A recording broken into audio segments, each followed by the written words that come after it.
Hello, everybody. Welcome to the show. New episode, another week. Summer is draining like sands through the hourglass as we speak. My gosh, this year has gone so fast. Hey, folks. Christopher Tompkins here, your fearless host for the Bulletproof Marketer. Today's show is a continuation of our last episode based off of your feedback, which was great. Thank you so much for sharing your feedback. I had some of you reach out to me via LinkedIn, as I said, so good for you to do it. And they said, hey, you gave me some really great food for thought for getting ready for my marketing plan for the fall. But I'm really struggling to know when to do what and how to use certain channels when, and how should I do that? And how do I get my messaging together? And this seems like a lot of work. No problem. I got you covered. In today's episode, I'm going to share with you some great ideas that you can use to streamline your marketing efforts and your marketing planning efforts. Because marketing planning is something that you really should be spending a lot more time on than you are, because we're all focused on execution, right? It's an execution game. But we really need to get back into those trenches and plan, because if we don't plan, we plan to fail. I know that's a wonderful old adage that I'm sharing with you, but it's the truth, folks. If you don't have a plan, what the hell are you doing? You're just going to throw some more spaghetti at the wall and see what sticks? Let's stop doing that, because it costs money. It costs people's times. There's a lot of costs around it, right? So let's use this planning session to streamline some of your efforts. So we'll talk about that in just a minute. If you are tuning in to the Bulletproof Marketer for the first time, welcome to the show. The reason I do this show is because I talk to people. Obviously, I have my agency, the Go Agency, digital marketing specialist firm, and we've been around for nearly 20 years. And during that time, I've spoken to a lot of you out there. I've had many clients in many different industries. I've talked at panels. I've been to international events, and I've find a lot of things that frustrate me, or things that I think you should know and maybe no one's really talking about. So rather than just giving you like an actionable new tool that you need to be using every single week, there's other podcasts for that. This one is going to be straight talking, no nonsense, no bullshit advice from an agency owner that is in the trenches. I am not in my ivory tower awaiting my next sales call. No, I'm rolling up my sleeves and I'm working on my clients' campaigns. Why? Because I'm selfish. I like working on marketing. I'm a marketer, right? So one of the things that I hate is when people have misunderstandings and no one's talking about the truth. And that's what I try to bring to you here. So, for example, what an exciting topic for you to listen to: marketing planning. Well, why am I talking to you about it? Because I've had 3 sales calls in the last 2 weeks where nobody had any strategy for the fourth quarter. And on top of that, they didn't know that they should be planning that far in advance, because our cycle doesn't work that way. Oh no, not another snowflake in a blizzard. So, what we're going to talk about today, some great ways for you to really feed that plan and streamline. But I'm here to help. Okay. It's a long intro for me to tell you that. You can connect with me on my LinkedIn profile or the show description. So if you're watching me or you're listening, it's in the show description. Send me an invitation to connect and ask me anything that you want. If there is a topic that you want me to cover an upcoming episode, shoot, let me know, because the feedback of our loyal, great listeners is what is fueling the topic of today's episode. All right. So this is like free consulting time with someone who loves to talk and loves to say how it is. So if you have a burning question, let me know. I'm here to help. Oh, also, I have an AI guide that I have on my website, my agency's website, thegoagency.com. Always imitated, but never duplicated. But I have my AI guide there. Download it. It's going to give you a new perspective on how you can utilize AI in different elements of your business, from HR to finance and beyond. So it's a good kind of food for thought and a different lens for you to look at AI through. All right, that's on the website. That's my plug, but I want to get into the show. Last week, I was talking about, hey, why don't you have your marketing plan for the rest of the year done now? Because this is a time when a lot of people are out or on vacation, a lot of transition things. And also there's the whole idea that nothing happens in the summer. So are we leaning into that and just doing nothing? And then, oh, September, time to put my suit on and get to work. No, a marketer's job is never done. There's never a real lull, because we're only as good as our last hit. So it's like we're constantly a one-hit wonder trying to find another track on the album that we can get that same level of success. And that is the God's honest truth, right? So if that is true, why are we not thinking ahead in terms of our planning? So I talked in the last episode, and you can see it or listen to it in our archives that's on the channel that you're consuming this right now on. It is really good because I think it really puts to light the importance of why now is the time for you to start doing your planning, because it allows you to be nimble. So what the feedback from you guys was like, hey, great, Chris, thanks. I really understand the importance, but damn, I have a lot of roadblocks. I don't know when I'm supposed to be doing this webinar campaign that my boss really wants me to put out. Or I also have these articles that I've written and that I want to distribute. And I don't know when the right time is for that and how we should be doing it. So what I said in the last episode, let's just talk about that for a sec, and then we'll get into the new stuff. What I said was come up with objectives and goals for your marketing in the fourth quarter. So for the rest of the year, September forward, if you want extra credit, September to January, if you want, because January has a really great angle that you can use that I'll share with you a little bit later.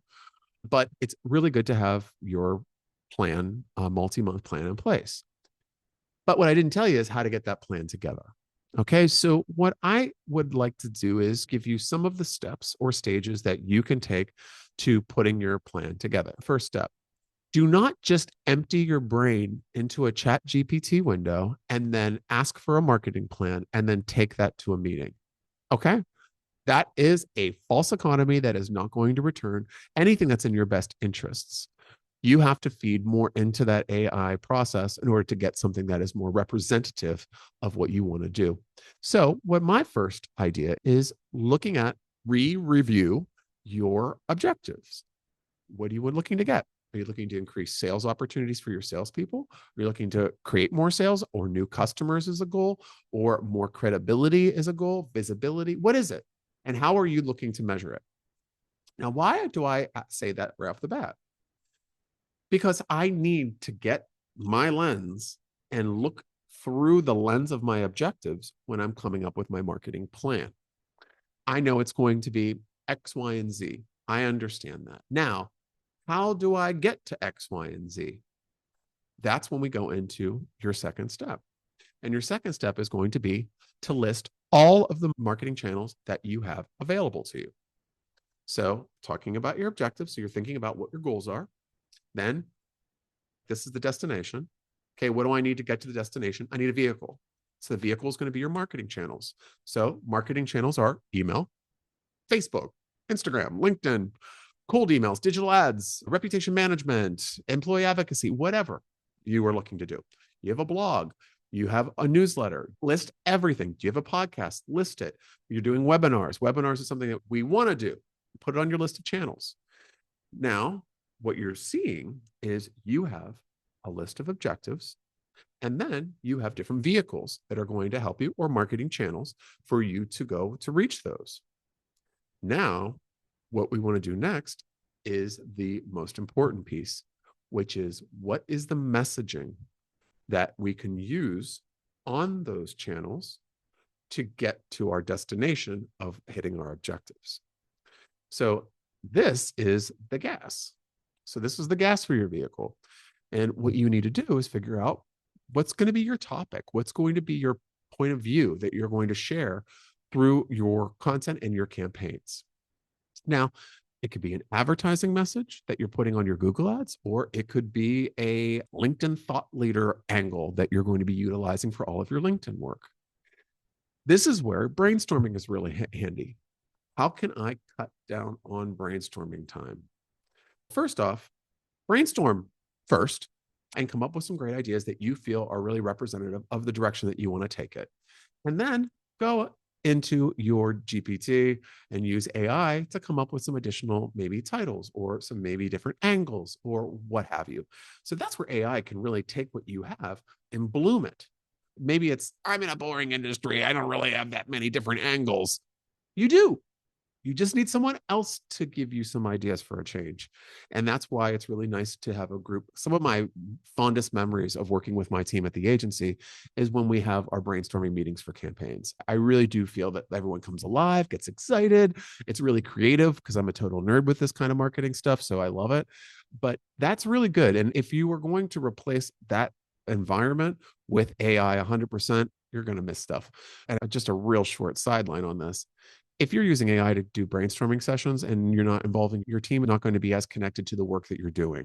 So bringing your team in, especially ones that you need buy-in for your marketing concepts, and also to say, yeah, those objectives are exactly what we want to hit. You want to have those people in the room with you to get their feedback, because you can take their feedback and then you can fold it into this campaign, because you're going to need some ideas. So it's great. So I'm just saying, don't throw the baby out with the bathwater. Use AI to brainstorm additional ideas, but don't use it solely for idea generation. So if you're looking to get more clients as one of your objectives, or more customers, you want to see which one of those vehicles that you've listed is going to get you to that destination. And if so, what should we gas that vehicle up with in order to get it to that objective? So I'll say this again. You basically have your marketing channels. They're ready to go. That's your vehicle to get to your objective. And now you know what that objective is going to be. So what gas do I need to get it there? What's my topics? What are my talking points? So what we have to think about is this next category. And that next category is, who are your target customers? Who is the target audience that you want to consume this information? All right. Now, why didn't I say that before I came up with ideas? Because your ideas can be changed to suit each one of those individual audiences. They don't need to be led by them. So if I have, say I'm talking about AI, right? Because everyone's talking about it, and I'm talking about it because I have a lot of opinions on it. So if I have an AI message, and maybe I'm thinking, okay, garbage in, garbage out is going to be my messaging strategy, just to let people know that if they're putting anything into GPT and it's not accurate or good, expecting that you're going to get the perfect result is a bad way of doing it. So that is my hook, I would say. And then I would be angling it to each one of those target audiences, depending on what vehicle that I'm going to utilize to get to my objective. See how everything fits together? Still totally nerdy, still a lot of marketing 101, but I guess we need to talk about this stuff again, because with all of the new, everything's a time-saving practice. So there's apps that are going to automate this, and there's another plugin that you have for LinkedIn that's going to help you do this. That's awesome. What the hell are you doing there anyway? That's the problem, right? We're constantly trying to use all these short-run tactics that do not a strategy make. You can't duct tape 5 different tactics together and expect success. Now, will that happen like out of the blue? Of course it will. Because if you're doing nothing and you do something, something is going to happen. But is that something sustainable? Or is that something giving you a prospect that is not the target for you, or the influencer for you? So let's look at that target audience. So where do they live? Which one of those vehicles is where I would use to get to that in front of that audience? And now you're mapping it a little bit. So you're starting to see what you want to talk about. Then you're going to see what audience you're going to be talking to, and then how you're going to communicate. Are they part of an email list that you've created? Are they part of a sales navigator list that you have and you engage with on a regular basis on LinkedIn? Are they built into a custom meta advertising audience so you can retarget them? This is all the stuff that's important. Okay, so then what's the next thing that you want to do? This is when I like to go old school and either grab a Google Doc or a Google Sheet, and I basically plot out months and messages, and then what I'm going to do around those messages customized to each one of those individual audiences. So let me give you an example of what this could look like.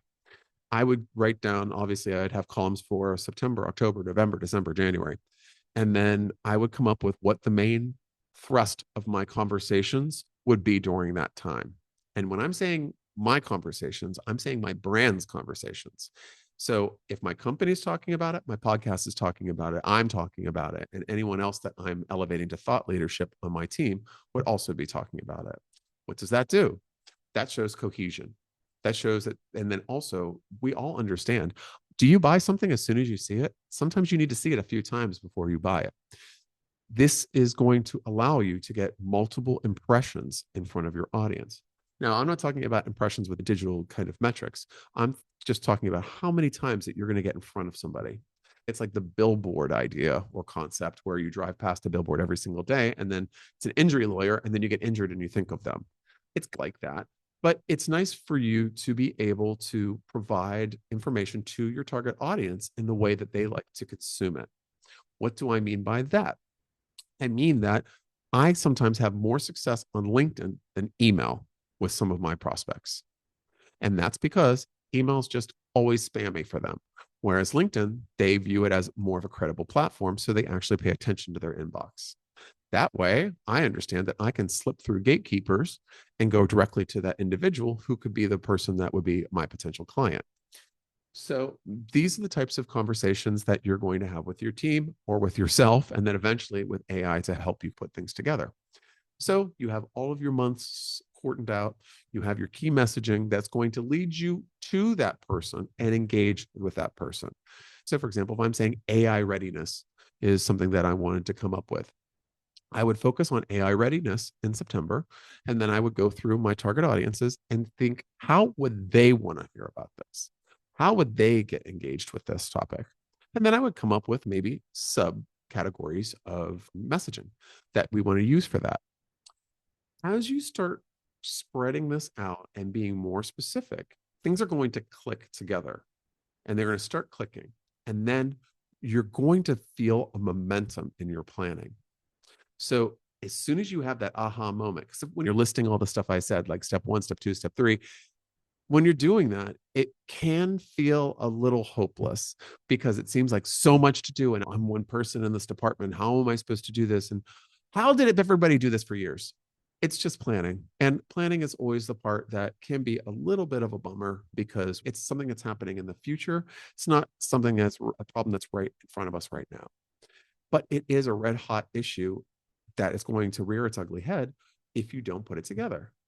Because, say, if you have a plan that is a multi month plan with messaging that is already decided for you, or you've decided and got it approved, if you have that and your CEO comes back from a conference and says, "Hey, I want to promote this," you're going to look at whatever he's throwing at you and you're going to be able to go, "Okay, where does this go?"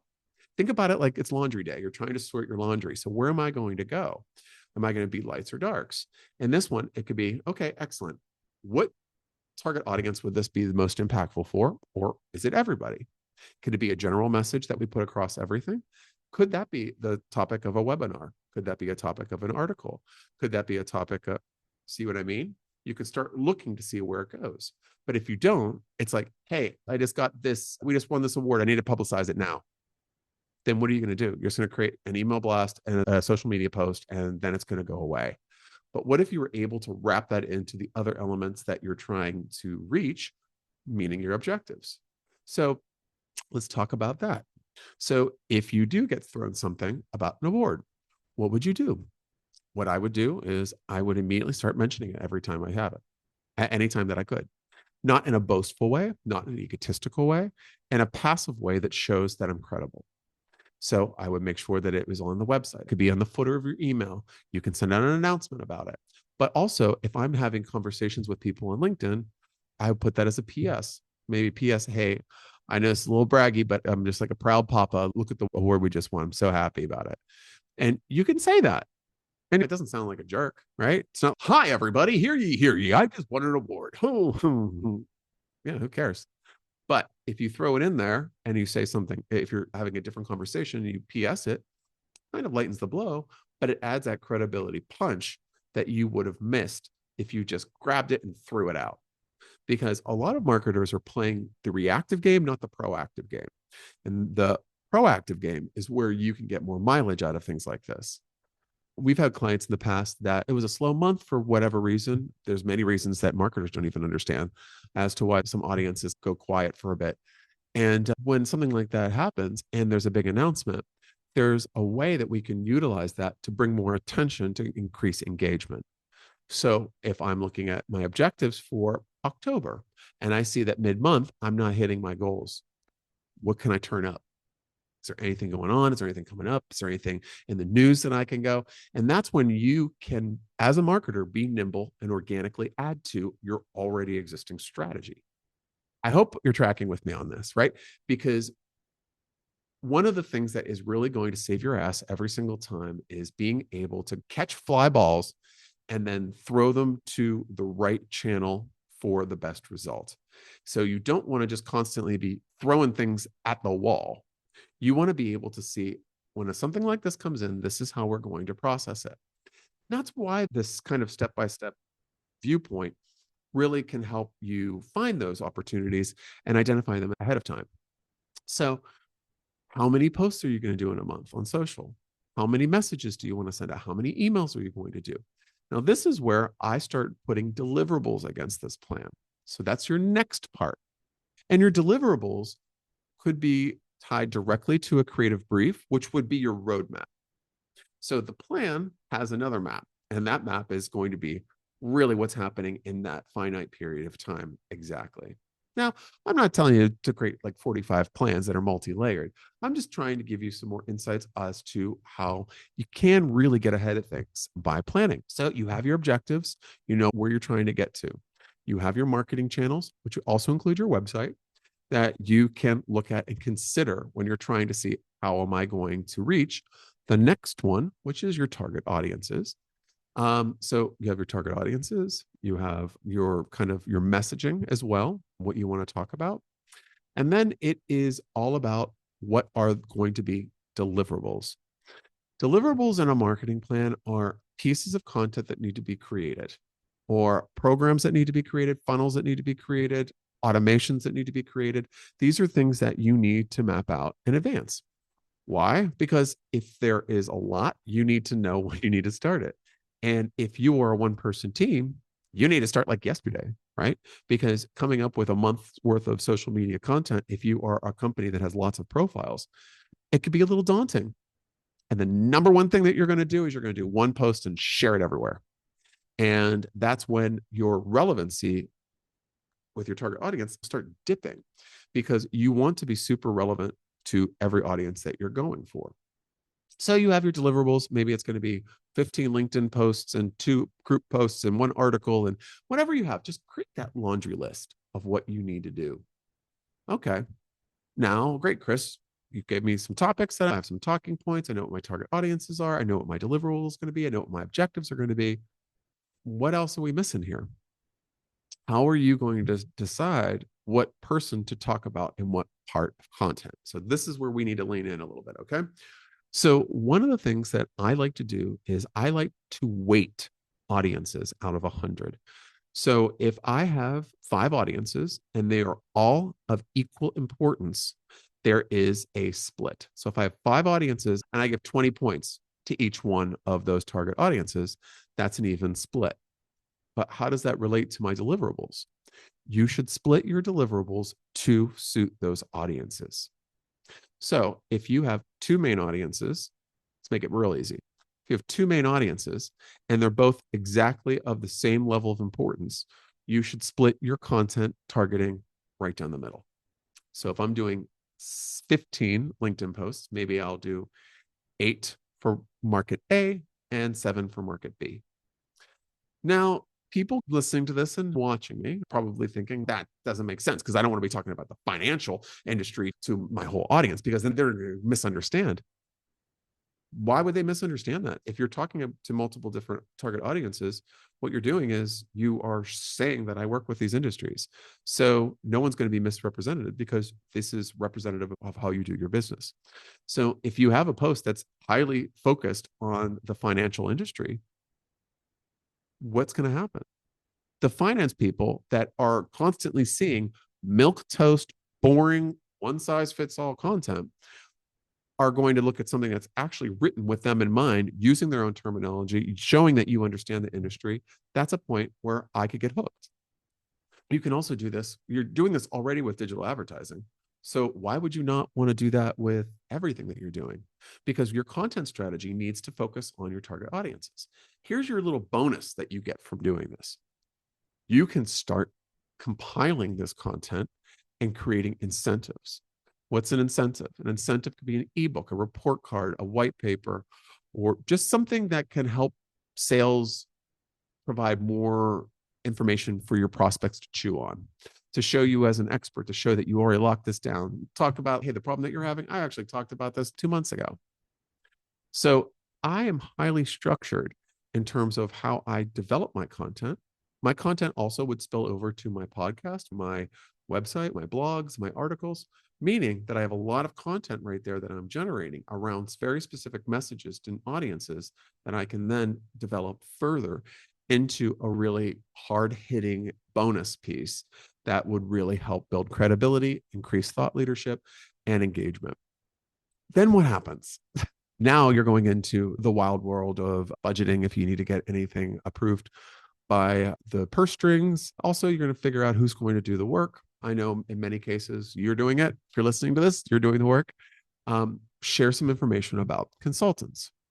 So right now, how everything has changed within the industry as a whole, with a lot of companies going virtual. My agency did it. It's been the best thing that we ever did. Productivity went through the roof. Engagement went great. It's wonderful. But what that has shown is that there is more flexibility how we can do things.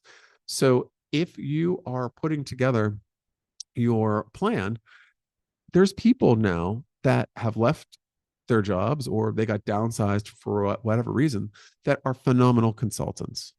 And I believe that if you do need an extra pair of hands, getting a consultant to come in to do a little bit of a lift is absolutely more beneficial than hiring an intern or getting someone entry level, because then you have to wear two hats. You have to wear the training hat and you also have to wear the execution hat. And understanding that anytime you add a new person into your company, they could be there for a day or they could never even show up. Consultants with a plan that you have in place and you're looking for some support, this would be a really great place to add them in, especially when you really are under the gun with that first bit of work. The planning is one thing, but the execution of some of these things, if they're new, they're going to be hard before they're easy. And that's how it always goes, right? I'm not like, this isn't a new concept, but consultants are a really great way to go. I do consulting because I love problem solving and I love getting my hands in there. But I've met with many of my clients that have consultants in different areas, and it really helps move the needle without having to do a big hire. So, anyway, just a little sidebar. So, what should be your end result here? Your end result is basically a snapshot of what every single month of your campaign could look like. And then discuss it with your team. Show them what your vision is. See what they think about it. Why do I say that? Because they're going to tell you things that you'd never told you. So they're going to say, oh, yeah, oh, I have a speaking engagement next week. Oh my gosh, I didn't share that podcast I was on last week with you. Why am I telling you this? Because it's true. It's totally true. The people in the marketing department tend to be one of the last people that are ever told some things. So it's nice to have those meetings where you're showing your plan, because you're going to get feedback. Maybe you will get some additional little nuggets of information that you can bake into that pie and make it delicious. What would be my takeaway? I think that if you were looking to really get yourself organized and making yourself as nimble and so you can easily pivot whenever something's thrown at you or knocked on you, this is going to make you more effective and it's going to help you reach goals on a more consistent basis. Also, it's going to hold you accountable for exactly what you are. This is what I'm trying to achieve. All right, we all in? Okay. I'm going to give you updates and we're going to make this happen. So then you have investment across the board. You'll have a better idea of your target audience. You'll have a better idea of what type of messaging we should be putting out there. Or you then know what research you need to do to fill in those blanks. There's nothing worse than coming up. And why am I telling you this? Because I've done this before many times. It's like the 27th of the month and it's, oh shit, I have to do all the content for next month. Oh, what am I going to do? That's the worst feeling ever. And do you know how stressful that is and how much work you have to put in that short time period? And then you're putting stress on other people in your team for either execution or for reviews. And it just snowballs into an overall unpleasant scenario. So don't do that. Try to approach things a little bit more differently. Don't try to use all of the latest pieces of technology if you can't answer the questions about your audience, what your audience is interested in, aside from your sales messaging. You need to understand what they're interested in so that you can deliver that content and how it relates directly to you and bring them closer to you so you can have those meaningful conversations or exchanges, whether it's an e-commerce business or a B2B cybersecurity. this is relevant for everyone, just on different levels and different angles. That's why I said, come up with talking points, look at your audience, and then think how you can put these things together. Because connecting these dots are important to do in advance. Because if you have to make a change, so if I choose a talking point for my audience A, and I'm running that campaign and it's tanking, I'm not running that same messaging for other ones, and those ones are successful. So maybe I should change it to the other messaging and see how that works. I can test things. I can measure things. I can try new things out and see if they work or they don't work. Here's the deal. I'm not going to keep going on about planning. What I'm telling you is give yourself a really good, honest look and get a 6-month plan together. Do you need to put in every single day what's going to happen? No, you don't have to do that. You need to get together as to what your overriding messages and vehicles are going to be, who the target audience is, and what's your goals. Then you start working through that and coming up with what's the best. Then what's successful will inform your next month so that you can very easily change it rather than sinking it, starting over, sinking it, starting over, sinking it, starting it. It's like doing the same thing again and again and expecting a different result is insanity, right? So don't be insane. Do something where if it's working, keep rolling. Guess what? If you were doing a LinkedIn direct message campaign where you're connecting with people and messaging them to engage them, and you were running that and you had every month was a very specific message that you wanted to switch off, and you were getting tons of meetings off of that message, I would say, nope, we're not moving. We're doing more of this. And that's how I would focus on that. So you can do the same thing. Then what you are going to do next month can be pushed to the month afterwards, meaning that your marketing would then extend further. So then you can start putting things in the future. So when you get to the future, it's already the planning has begun. So these things are the number one things that are ignored. And these are the building blocks to campaigns that create long-term value for your customers, that create really strong, engaged relationships, and will save you money because perhaps there's an idea that's posed to you that costs budget, but it's not going to meet any of your objectives. And you don't want to spend the money on that. So you can make a case for January or February. When you have a new budget, you have a new outlook. See, this is how you can start making those decisions rather than I'm just going to yes, anything that comes my way, shove it out there and just hope it works. Coming up with a strategy is really going to be the secret sauce for you. Yeah, that's the main point for today. I hope this was helpful and my endless analogies and metaphors landed. I try to do that a little bit just to give us a different way of understanding some concepts. But I know if you're listening to this out there right now, that you are, and you're still listening to me, this is resonating with you. Just don't overcomplicate it. You don't have to make everything super, super difficult. Dumb it down, not making it less intelligent. Just make it easier so you have it reduces your barrier of entry. Because if you have a high barrier of entry with your planning, you're never going to do it. It's always going to be like put away, and you're always going to be able to make an excuse and find another project to work on before you get to it. This is me talking to you because I've done that. And that is very typical. But once I shook that off, my pipeline was built and I get consistent leads and referrals. And I don't have to be like, the world's crashing. I have nothing. I'm going to sell the agency. No, because I got ahead of it. I have things built and I have plans in place. And then every few months we go and we do the next sprint of planning. Just make sure that this is a part of your life as a marketer, really reviewing things and re-reviewing target audiences and really understanding what they're interested in. That's going to help you find more of a connection across the board. It's going to fuel sales. It's going to help your salespeople endlessly with additional resources they can provide and more education to the salespeople as well. I'm sure that they would like that as well. So anyway, folks, thank you so much for joining me today. I hope this was helpful. If you have any questions about this, or you want, like I said last week in the last episode, if you need anything else on this, let me know. And you did. So please connect with me on LinkedIn if you have any question whatsoever, or you just want to connect. But just make sure that you put in the comments with your connection request that you listen to the show, because listeners are always treasured. So I like to know. If you want to learn more about AI, I have my free guide on thegoagency.com. The link's in the description here. So you can grab a copy of that for yourself. And that's all I got for you this week, legends. So if you have any questions, let me know. And until next time, Christopher Tompkins out for the Bulletproof Marketer. I'll see you next week, folks.